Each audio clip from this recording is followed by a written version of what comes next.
민수기. 성경의 네 번째 책으로서 이집트 노예였던 이스라엘이 출애굽한 후의 이야기가 이어집니다.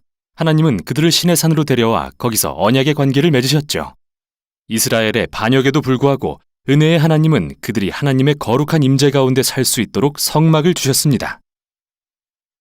민수기는 이스라엘이 시내산 앞에서의 일련의 삶을 마무리하고 하나님께서 아브라함에게 약속하신 땅을 향해 광야로 들어가면서 시작됩니다. 책의 줄거리는 이 여정의 각 단계별로 구성되어 있는데요. 처음은 시내산에서 시작되고 그 후 바란 광야를 향한 여정으로 이어집니다. 거길 떠난 후엔 약속의 땅 바로 맞은편에 있는 모압 평지를 지나게 되죠. 첫 번째 부분은 인구조사로 시작되는데요. 민족의 수를 센다는 의미로 민수기라는 이름이 붙게 되었죠. 그리고 지파별 진편성에 대한 법이 나옵니다. 성막을 진중앙에 두고 그 주변을 제사장과 레위 지파가 둘러싼 뒤 주변 사면에 12지파를 배치했습니다. 유다 지파를 선두로 하고요. 이렇듯 정교한 배치는 하나님의 거룩한 임재가 이 민족의 존재의 중심에 있음을 상징합니다. 그리고 나서는 레위기에 적힌 정결의식에 대한 율법이 자세히 기술되는데요. 하나님의 임재를 그들 가운데 모시고 싶다면 모든 노력을 기울여 진을 거룩히 하여 그분의 거룩을 받아들일 수 있도록 해야 한다는 의미였죠. 10장에서는 하나님의 임재의 구름이 성막 위에 떠올라 이스라엘을 시내산에서 광야로 인도하는데 얼마 안 지나 심각한 상황이 벌어집니다. 11장에서 이스라엘은 배고프고 목마르다며 불평하더니 급기야 이집트로 돌아가고 싶다고 외치기 시작하고 12장에 가서는 모세의 형과 누나도 그에게 맞서 온 백성 앞에서 그를 비방하기 시작하죠. 여정의 시작이 썩 좋아 보이지 않네요. 다음 부분은 이스라엘이 바란 광야, 즉 약속의 땅으로 가는 중간쯤 도달하면서 시작됩니다. 하나님은 모세에게 각 지파에서 정탐꾼 12명을 뽑아 약속의 땅으로 보내라고 하시는데요. 정탐을 마치고 돌아온 자 중 10명은 가나안 사람들이 너무 강해서 이스라엘이 절대 이기지 못할 거라고 보고하지만 2명의 정탐꾼 갈렙과 여호수아는 하나님은 이스라엘을 구하실 수 있다고 말합니다. 그러나 그 10명이 백성들을 선동하여 두려움을 조장하고 반란을 계획하기 시작하죠. 그들은 새 지도자를 세워 이집트로 돌아가려고 합니다. 하나님은 당연히 분노하셨고 모세는 백성을 대신하여 하나님께 중보하는데요. 그가 하나님께 아브라함에게 하신 약속을 지키시라고 부르짖자 하나님은 기도를 들어주십니다. 그러나 그분의 공의로 인해 이스라엘이 원하던 대로 약속의 땅에 들어가지 못하는 벌을 내리시죠. 하나님은 이 세대가 광야에서 죽을 때까지 40년간 방황하게 될 것이라고 선고하시며 오직 그들의 자녀들만 그 땅에 들어갈 거라고 하시죠.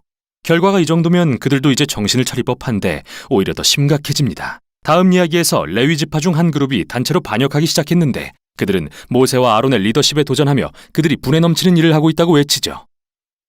그래서 하나님은 이 레위인들을 엄하게 벌하시고 모세와 아론을 이스라엘의 지도자로서 재확인시켜 주십니다. 이제 이들은 바란 지역을 떠나 길을 떠납니다. 그런데 상황은 또 악화되기 시작합니다. 이스라엘 백성은 목이 마르다며 다시 불평을 시작하고 모세에게 왜 애초에 이집트에서 나오게 했냐고 따지죠. 그러자 하나님은 모세에게 반석에게 명령해서 물을 내라고 말씀하십니다. 그러나 모세는 그대로 하지 않고 월권 행위를 하고 마는데요. 바위를 2번 치면서 이 반역자들아 우리가 이 반석에서 물을 내야겠느냐라고 화를 내죠. 모세는 마치 자기가 물을 내는 것처럼 자신을 하나님의 위치에 둠으로써 하나님의 영광을 가리고 맙니다. 그래서 모세 자신도 결국은 광야 세대와 같은 운명을 맞게 되죠. 그 또한 사막에서 죽어 절대 약속의 땅에 못 들어가게 된 것입니다. 이후에도 이스라엘은 또다시 반역하고 하나님이 이들에게 매우 이상한 심판을 하시는데요. 독사들이 와서 그들을 물게 하십니다. 그리고 모세는 다시 백성들을 대신해 중보합니다. 그러자 하나님은 모세에게 놋뱀을 만들어 장대 위에 달라 하시고 독사에 물린 자는 누구든 놋뱀을 바라보면 나을 것이라 말씀하시죠. 매우 이상한 상징 같지만 이것은 하나님이 얼마나 언약에 신실하신 분인지를 보여줍니다. 하나님은 이스라엘의 죄악을 공의로 심판하실 수 있습니다. 그러나 하나님의 공의조차 그분의 치유를 구하는 사람에게는 생명의 근원으로 탈바꿈할 수 있죠. 이제 이스라엘 민족은 모압 평지를 향해 떠납니다. 이 부분의 시작은 발람이라는 특이한 인물에 초점을 맞추는데요.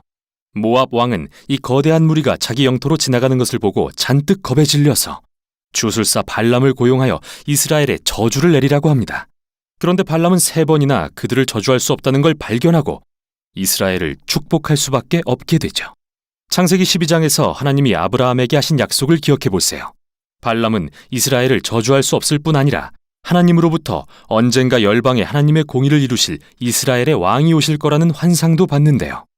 이 환상은 창세기 49장에서 야곱이 유다에게 한 약속을 떠올리게 합니다.